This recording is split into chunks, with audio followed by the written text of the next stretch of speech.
Muy bien, entiendo que los niños pequeñitos salen a su clase, así que vamos a dejarles entonces el tiempo para que puedan salir y nosotros dejamos nuestra Biblia abierta ahí a Hechos capítulo 2.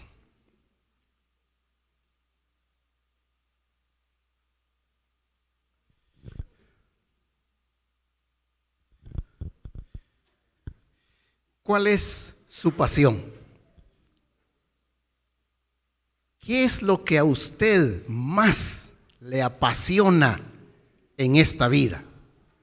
Se dice que cada uno de los seres humanos tienen una pasión.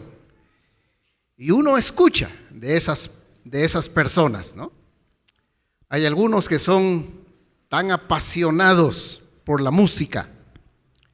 Hoy leía en el periódico de un músico y él dice: yo no hago música, yo soy la música. Entonces está tan entregado a eso. Esa es su pasión, esa es su vida. Y hemos escuchado, ¿no?, de muchas personas que tienen pasión por alguna cosa, por algún deporte, por algún objeto, por alguna persona. Ya hermana Yoli nos dio una definición corta ahí de pasión, pero recordemos un poquito lo que hemos mencionado acerca de lo que significa el término pasión. Ahí tenemos uno de los primeros significados que mencionamos. Dijimos que la pasión es generalmente asociado a un sentimiento tan profundo. Mire, un sentimiento tan profundo que desborda la frontera del dolor físico o psicológico. Y aquí la palabra pasión se deriva del latín, de donde vienen muchas de nuestras palabras, que tiene que ver con sufrir, tiene que ver con padecer. De aquí viene la paciencia y por eso se habla de la pasión de Cristo. Cuando hablamos de la pasión de Cristo, esto tiene que ver con su sufrimiento. Así que cuando pensamos en Él, entonces sabemos que hubo un sentimiento tan profundo en el Señor que se vio en su dolor físico, sufriendo por cada uno de nosotros. Otra definición que dimos de pasión, mencionamos acá, ¿no?, una segunda definición, que la pasión se conoce como afición también, una afición fuerte, vehemente hacia algo. Y aquí mencionamos, puede ser la literatura, la música, el deporte, en fin, ¿no? En este caso acá, ¿no?, se hace referencia a algo porque existe una fuerza interna.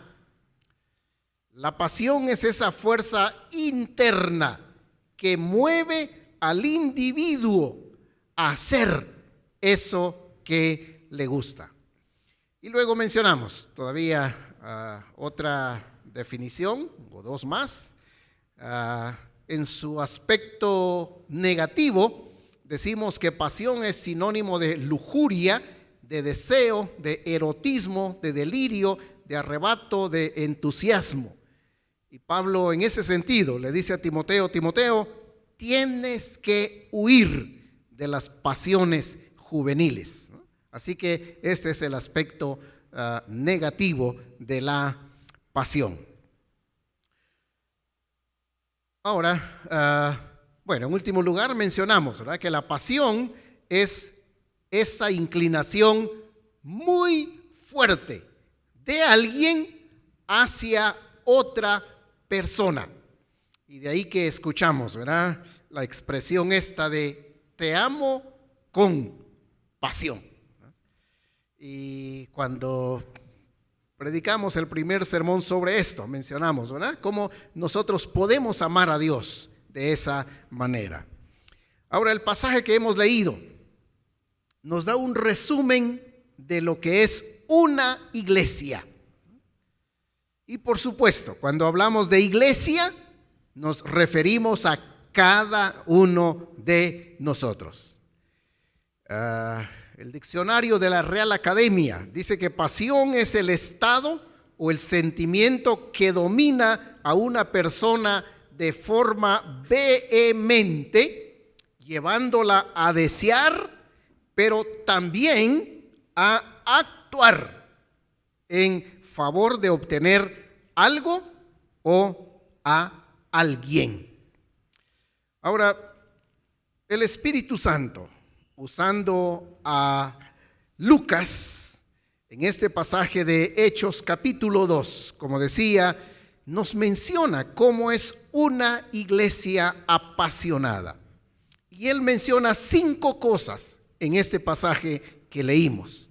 Y vamos a ver si logramos abarcar las 5 y si no, pues solo unas 3 o 4 y dejamos alguna pendiente para otra ocasión.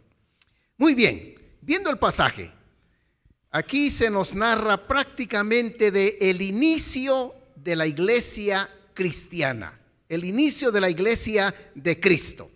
En un principio, Hechos capítulo 1 nos dice que todos los creyentes que había eran más o menos 75.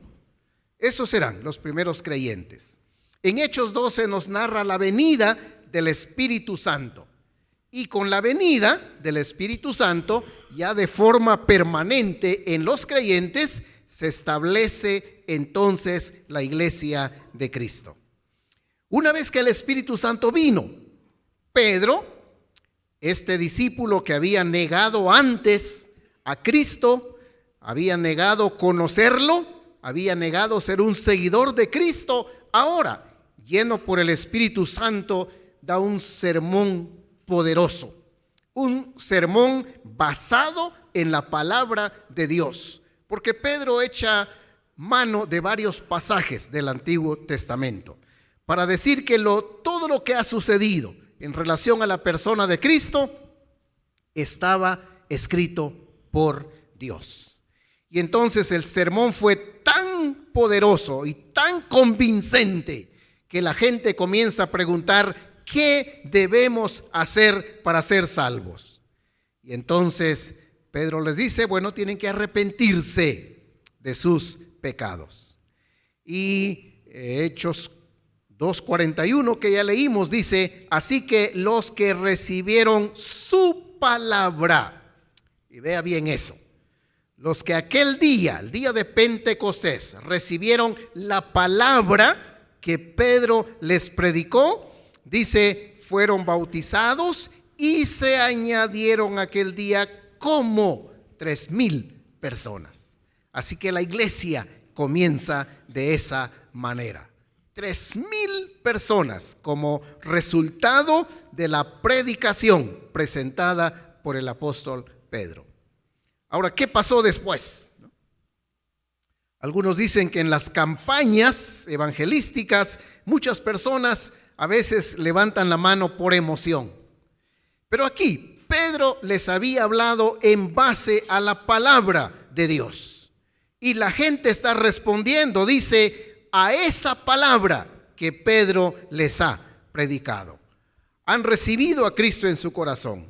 De una vez son bautizados para identificarse con este pueblo. Ahora, el versículo 42 nos resume la pasión de esta iglesia, la iglesia primitiva, la iglesia de Jerusalén.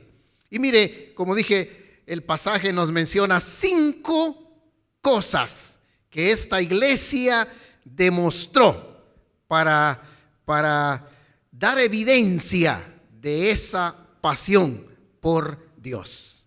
Dice entonces, versículo 42, y perseveraban en la doctrina de los apóstoles. Miren hermanos, una iglesia apasionada por Dios, primeramente ama la enseñanza de la palabra de Dios.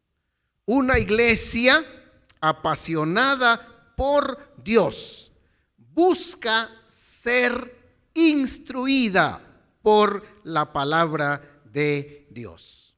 Estos versículos, como vemos, están enmarcados dentro de un ámbito congregacional.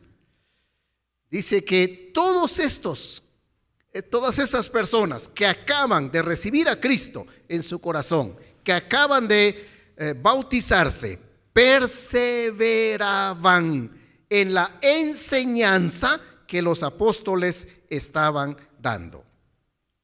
Ahora, es importante porque el pueblo de Dios había pasado 400 años sin escuchar palabra de Dios.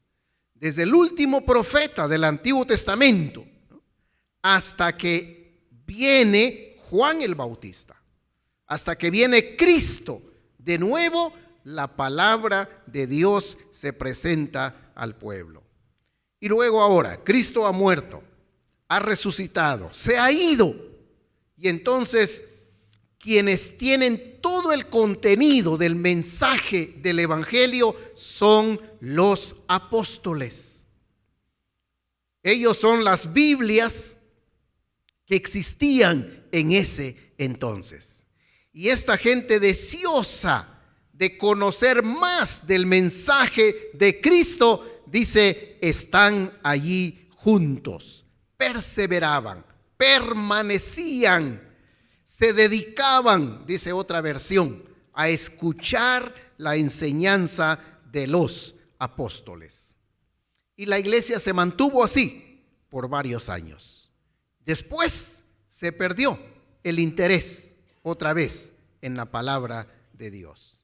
Y no es sino hasta el siglo XVI, el año 1520 más o menos, cuando Lutero levantó una bandera, su mayor legado. Lutero descubrió que la gente estaba confiando en el mensaje de otras personas, pero que la Biblia se había quedado olvidada. Y Lutero entonces tiene que luchar para que se vuelva a dar a la Biblia el lugar que se merecía en la iglesia. Y por supuesto, esto le costó muy caro a Lutero. Él sabía que solo la Biblia, la palabra de Dios, podía traer la luz verdadera al pecador. Y que solo la palabra de Dios puede traer ese alimento que cada creyente necesita para crecer y así servir a su Señor. Lutero era un hombre apasionado por Dios y por su causa. Él creció ahí en la iglesia tradicional, sirvió a la iglesia tradicional, pero Lutero no se conformó con eso. Era un hombre de veras apasionado por Dios. Y él también perseveró en la enseñanza de los apóstoles. Y por eso, uno de sus legados fue, en medio de todo lo que él vivía, era solo la Escritura. Para él, aquí está el mensaje de Dios. Para él, esta era la autoridad final. No era el jefe de la iglesia tradicional. La autoridad final estaba en la palabra de Dios. Ahora, cuando una iglesia es apasionada por Dios, también es apasionada por su palabra. No se puede decir que somos apasionados por Dios, pero que no le damos importancia a la palabra del Señor. El creyente apasionado por Dios no busca solamente al predicador de moda, al que tiene más likes o el más escuchado, sino el creyente apasionado por Dios va a la fuente misma, a la palabra de Dios. Así que, mis hermanos, ojalá que cada uno de nosotros podamos ser como los creyentes de esta iglesia del primer siglo.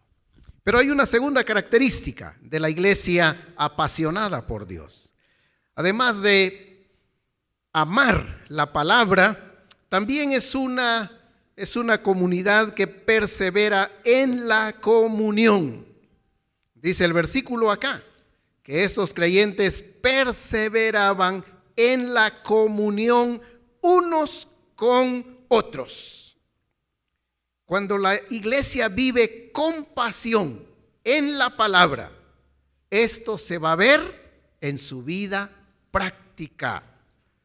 Se va a ver en cosas de la vida diaria. Estos creyentes, dice en el versículo 44, por ejemplo, que estos creyentes, versículo 44, todos los que habían creído, mire, estaban juntos y tenían en común todas las cosas. Ahora, estos 3,000 creyentes no era gente que estaba conviviendo junta antes de recibir a Cristo. Ellos habían venido a Jerusalén desde diferentes lugares y estando ahí, ellos escuchan el mensaje del evangelio, reciben a Cristo y mire, forman una nueva comunidad, una nueva familia, la familia de Dios. Y entonces mire, comenzaron a practicar una comunión tan profunda. Y es que cuando una iglesia es apasionada por Dios, además de amar la palabra de Dios, también buscan estrechar la comunión, la relación entre uno y otro. Cierto hombre, cierto personaje, escribió un libro donde habla de la membresía de la iglesia. Y en su libro este hombre escribió, dice él, allí, hablando de la iglesia, ahí deberían de formarse amistades entre los ancianos y los jóvenes, los ricos y los pobres, los incultos y los intelectuales, los de un grupo étnico con lo de otros. Dice, ¿has escuchado alguna vez una voz dentro de tu cabeza diciendo, pero yo no quiero ser amigo suyo, no es como yo, somos de ambientes diferentes, no estamos interesados en las mismas cosas? Y a veces algunos hablan de esta manera. Y por eso él dice, ahí en la iglesia tienen que formarse amistades profundas. No importa la edad, no importa de dónde venimos, ¿no? Ahora, como cristianos, somos una sola familia. Y todos debemos de interesarnos en los demás. No debemos pasar de largo. A veces andamos tan apurados, ¿no? Y yo tengo que pedir perdón por eso, ¿no? A veces andamos tan apurados que nos vamos de largo y no nos detenemos a saludar, ¿no? Algo que siempre me inquieta, ¿no? Es cuando a veces personas mayores estamos hablando y hay niños. Y a veces los niños nos quieren saludar y ni les ponemos atención. Y menos el querer escucharlos, ¿verdad? Cuando ellos están ahí. Pero tan lindos que son los niños. Y qué bien se sienten cuando nosotros también les damos el lugar a ellos. Yo me alegro por varios amiguitos que tengo aquí, ¿verdad? Yo no me voy el domingo sin recibir el abrazo de varios amiguitos, de estos abrazos de esos amiguitos. Y tan sabroso que es, porque esos son abrazos sinceros. Casi no dicen nada, pero dan un buen abrazo. Y eso es muy, muy especial. Una iglesia apasionada, mis hermanos, es una iglesia que vive en comunidad, ¿no? Y que buscamos el bien de unos hacia otros.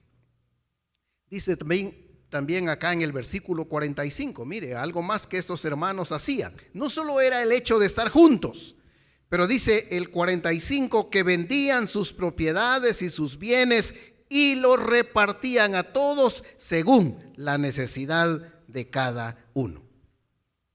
Algunos dicen, aquí está el comunismo. Pero aquí no se habla de comunismo, porque sabe, aunque los líderes del comunismo hablan de que todos deben estar en la misma condición, la mera realidad, por todo lo que se ha visto, es que lo que el comunismo enseña es esto: todo lo tuyo, todo lo de él.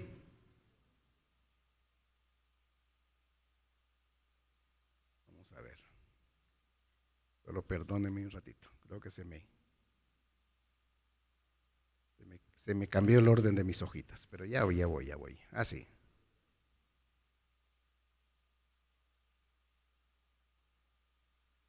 Aquí estamos.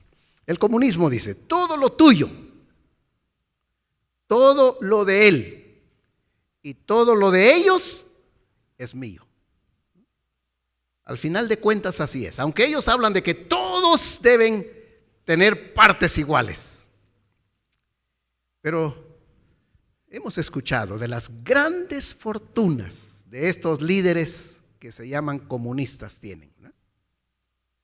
Porque ese es su mensaje. Todo lo tuyo, todo lo de él y todo lo de ellos es mío. Pero el cristianismo dice, lo mío es tuyo, de él y de ellos. Y eso fue lo que hicieron estos creyentes acá. Se apoyaron unos a otros en las necesidades que ellos tenían. Una iglesia apasionada, mis hermanos, no se queda indiferente ante las necesidades de los demás. Suple esas necesidades de los demás, no por obligación, sino de una manera alegre y voluntaria. Una iglesia apasionada por Dios es una iglesia que se duele con el necesitado y de forma voluntaria lo apoya, incluso aunque esto vaya a tocar sus bienes materiales, pero está dispuesto a apoyar al necesitado. En tercer lugar, otra característica de la iglesia apasionada por Dios es una iglesia que practica la cena del Señor. Y eso es algo que vamos a celebrar en esta mañana. La cena del Señor es un mandato establecido por el Señor mismo. Él dijo que sus seguidores debían de celebrar ese acto en memoria a Él. Y esta mañana tendremos la bendición de celebrar este acto la segunda vez de este año. Una iglesia apasionada por Dios tiene que perseverar en este mandato. Aquí el pasaje dice que estos creyentes perseveraban también en el partimiento del pan y en las oraciones.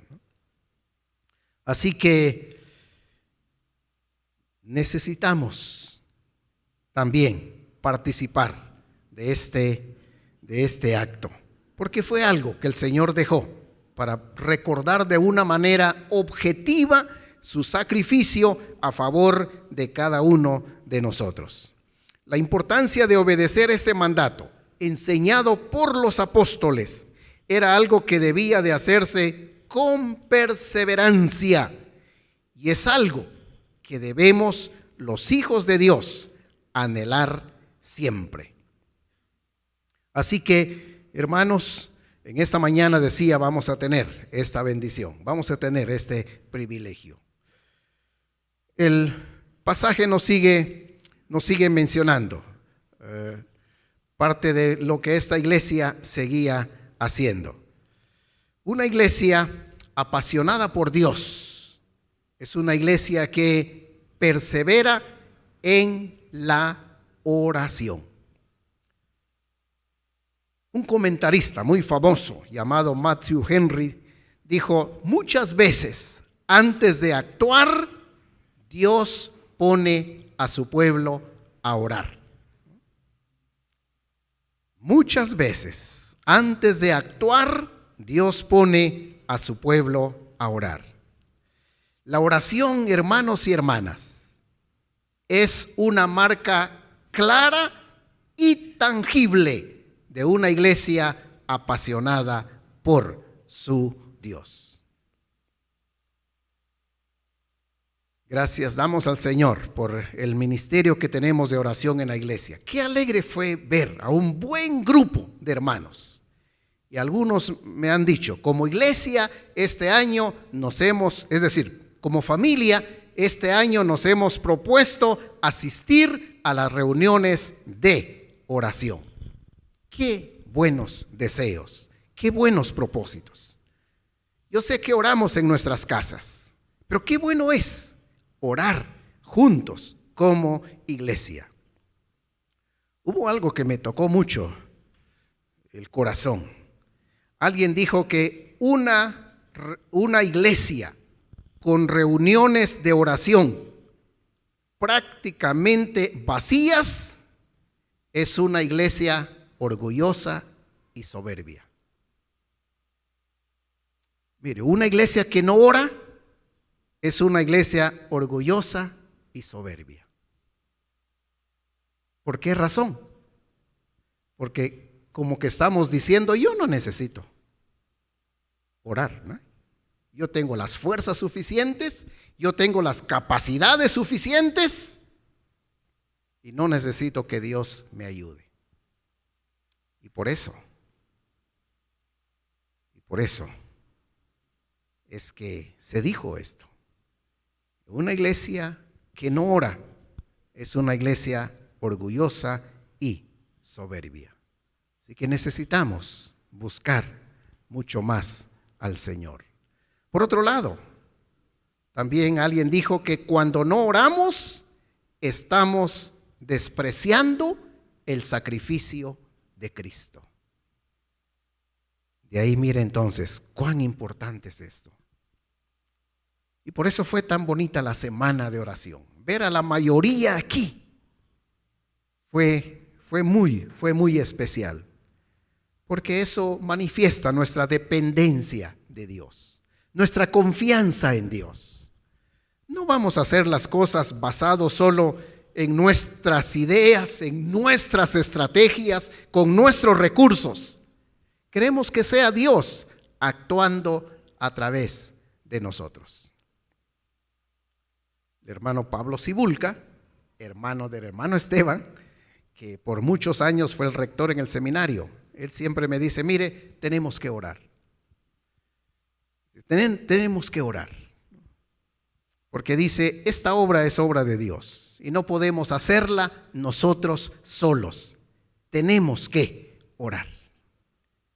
Y así es en la vida de la iglesia, así es en la vida de nuestra familia. Finalmente, mis hermanos, solo esta otra cualidad. Una iglesia apasionada es una iglesia que alaba al Señor y tiene un impacto y un crecimiento natural. Dice de estos creyentes, versículo 47, alabando a Dios y teniendo favor con todo el pueblo. Y el Señor añadía cada día a la iglesia los que habían de ser salvos. Alabando a Dios y teniendo favor con todo el pueblo. Sin lugar a dudas, esta iglesia de Jerusalén era una iglesia apasionada por su Dios y llevaba una vida en comunidad con marcas claras y visibles a todo el pueblo. La gente estaba consciente de lo que estaba sucediendo ahí en la iglesia en Jerusalén. Cada una de las actividades que esta iglesia realizaba era una muestra de alabanza a Dios y era un acto de adoración. La alabanza no era un punto nada más del programa, ¿no? Sino la alabanza era parte de la vida de esta iglesia. Y eso produjo un impacto en la sociedad. Y por eso dice que tenían el favor de todo el pueblo. ¿Qué impacto causamos nosotros como iglesia? ¿Qué impacto estamos causando cada uno ahí en nuestro lugar de trabajo, en el lugar de estudio, ahí donde vivimos? Me gustó mucho esta semana que terminó. Hace varias semanas me llamó un hermano que trabaja en el organismo judicial. Me dice, fíjese que nosotros tenemos un desayuno evangelístico con gente del organismo judicial. Y entonces me invitó para compartir una predicación. Y me tocó ir el jueves. Y me dice, pues esperamos que vengan, dice, porque es el inicio del año. El desayuno es de 7 a 7:45 y mientras están comiendo, pues está compartiendo la palabra porque dice a las 8 entran a su trabajo. Y fue interesante ver tantas personas, hombres y mujeres, ¿no? Y me dice, la mayoría trabajan ahí, en el edificio del organismo judicial. Son oficiales ahí, otros son jueces, y uno que otro dice vienen del Banco de Guatemala, otro de finanzas, pero la mayoría del organismo judicial. Y me decía el hermano que me invitó, dice, a mí me llevó varios años recibir a Cristo porque nadie en mi trabajo me hablaba. Hasta alguien, dice, que se atrevió a hablarme del Evangelio y recibí a Cristo. Pero habiendo pasado esa experiencia, me dice él, yo dije, no, yo voy a invitar a mis compañeros de trabajo. Y es interesante, cada uno paga su desayuno, ¿no? Pero van porque tienen deseos de escuchar la palabra del Señor. Y yo pensé, qué interesante, ¿no? Poder usar. Y la gente, me dice este hermano, tiene que madrugar más para estar aquí, pero llega de una manera voluntaria.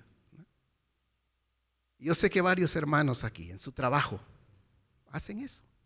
Están compartiendo de diferentes maneras el mensaje del Evangelio. No se han quedado callados, ¿no? No se han guardado el mensaje solo para sí. Y ese es otro de los puntos relacionado aquí con esto del impacto. El hecho de compartir nuestra fe con otras personas. Así que mis hermanos, ahí están las marcas de una iglesia apasionada. Es una iglesia que estudia, que ama, que vive la palabra de Dios. Es una iglesia que persevera en la comunión, que busca la comunión, que quiere estar con los demás hermanos en Cristo. Hace poco escuché también al director internacional de este ministerio que se llama Compasión Internacional. Y él decía, doy gracias a Dios, decía él ahí en una reunión con varios líderes. Dice, es la primera vez que un latino está al frente en la dirección de este ministerio, Compasión Internacional, que es un ministerio que se dedica a apoyar a niños, no solo aquí en Guatemala, sino en muchos países. Pero él comentó algo interesante. Dice, con mi familia, por razones de trabajo, dice, en 40 años nos movimos 30 veces. Así que casi una vez por año.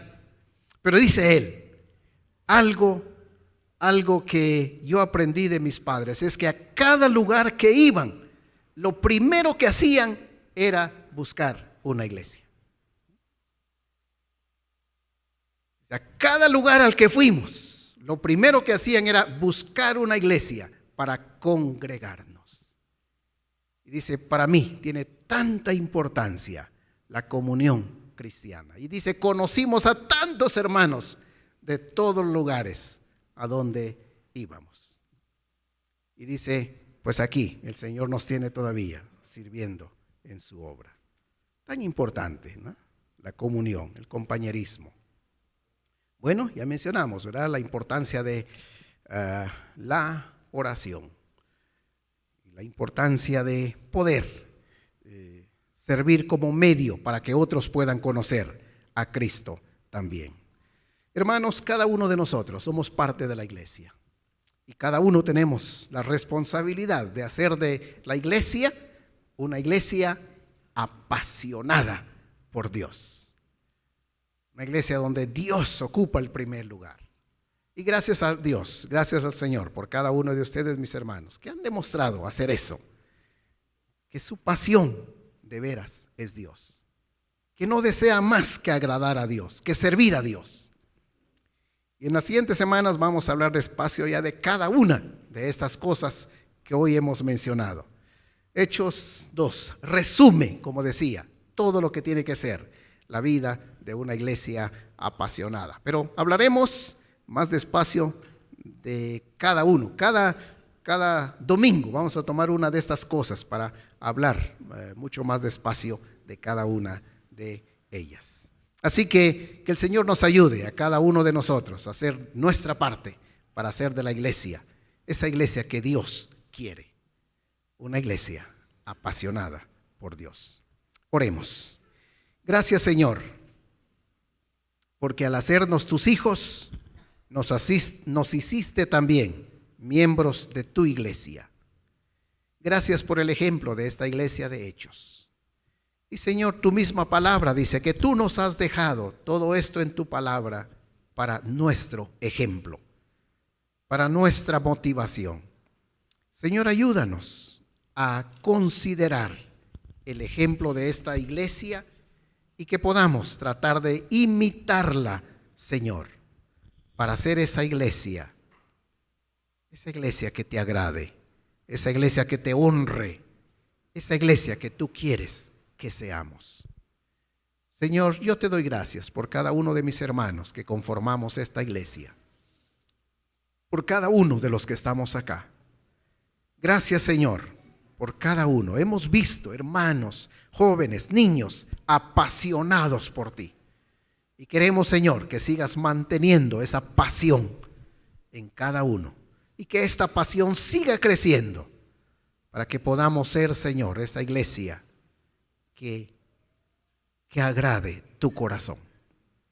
Te lo pedimos en el nombre de Cristo Jesús, nuestro Salvador. Amén.